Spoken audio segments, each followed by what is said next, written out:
Devin. We're going to get back to our live cruise in St. Tammany Parish and hard-hit Slidell, where it looks like that tornado touchdown doing extensive damage. Right now, if you live in New Orleans or Jefferson Parish, it was a big rain event. We're just waiting for the water to go down. It is starting to go down in a lot of these New Orleans neighborhoods, albeit very slowly. But in Jefferson Parish, they are still dealing with a lot of standing water on the roadways. Joining us now on the phone, Sheriff Joe Lopinto, who I believe is standing by to give us an update. We had a live report from Kenner right outside Kenner Regional Medical Center, or I think it's Ochsner Kenner now, to give it the correct name. You saw a lot of street flooding at Loyola and West Esplanade. We've heard reports also that Clearview Parkway, right there in the heart of Elmwood, right by the movie theater and by a lot of fast food restaurants right there, people are also experiencing a lot of water and hard driving conditions when it comes to Jefferson Parish. I do believe, if I'm correct, we have the sheriff on the line right now to kind of give us an update on where things stand. Sheriff?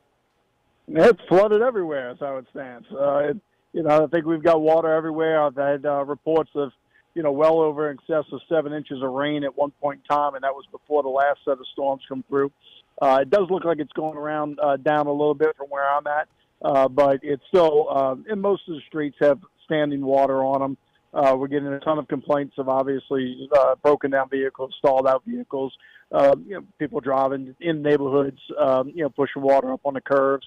I'm certain that we probably have some house flooding, but I wouldn't say it's widespread. But there's certainly areas that received either business or house flooding in them. So it just kind of depends on your particular neighborhood. Pumps are on, but of course, with that amount of rain in such a short period of time, it doesn't ever keep up, and nor is it really designed to do it at that point. So we're dealing with the aftermath on the sheriff's office right now, is just trying to get to everybody. But of course, during the events itself, although we have high water vehicles out on the street to be able to respond to emergency calls, we certainly can't get to them, nor can tow trucks even get to the stalled out vehicles. So now that aftermath will happen over the next couple hours, where we'll start getting all the streets cleaned back up, as this rain ends. And look, Sheriff, Jefferson Parish asked parents to delay the dismissal. They said, look, we're going to hold kids for a couple more minutes here to let these roadways clear up a little bit here. Is just the best advice, use common sense right now. If the water looks high, don't drive through it, because the last thing that your deputies want to deal with is trying to get a car off the roadway and deal with any more congestion. Well, the truth of it is our deputies aren't going to come and get you off the roadway. It's just not going to happen. I'm not going to put our Explorer in the position of them driving through.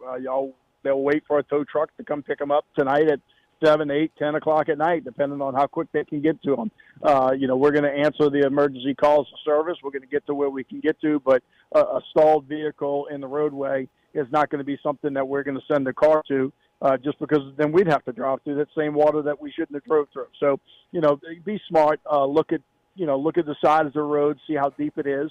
I understand driving through 6 inches of water and driving at a very slow speed is probably appropriate, but not every street is going to be the same depth, and you've got to, know that before you start going through it. Really quickly, as we talk to you, we're taking a live look right there in Kenner. I know Kenner is not your jurisdiction. They have their own mayor and police chief. But have you talked to Keith Connolly, the police chief there? Because it does look like the worst area we're seeing is right there in front of Ochsner, right there on West Esplanade at Loyola. It does look like the water is not going down. Have you been in contact with the other police chiefs in Jefferson Parish? I haven't talked to Keith, from today. But I would say we've had similar rain all across this parish. So there were different areas. I mean, we had certain areas of unincorporated Jefferson Parish, which were, I guarantee, were the same amount that were not passable. We could not get through with regular vehicles, and just kind of depends on the particular blocks. But as I said, the water looks like it's coming down, and now it's going to clean up the mess. But I mean, look, all of our agencies are equipped with high water vehicles to be able to get through for emergency situations, but you'll have less of them. When normally you're going to have 25 deputies working the area, I may only have 6 that have the capabilities to be able to drive to an emergency event. And so that response time is certainly going to come down, and the response to certain calls is not going to happen. We're going to try to call people by phone, and what do you need? What can we help you with? we'll come see you in about 2 hours if when the rain goes down, because we're not going to risk our vehicles and risk us things for things that aren't an emergency situation. Yeah, nor should you. All right, Sheriff Joe Lopinto, we appreciate you taking the time to talk with us. For all practical purposes in Jefferson Parish, it looks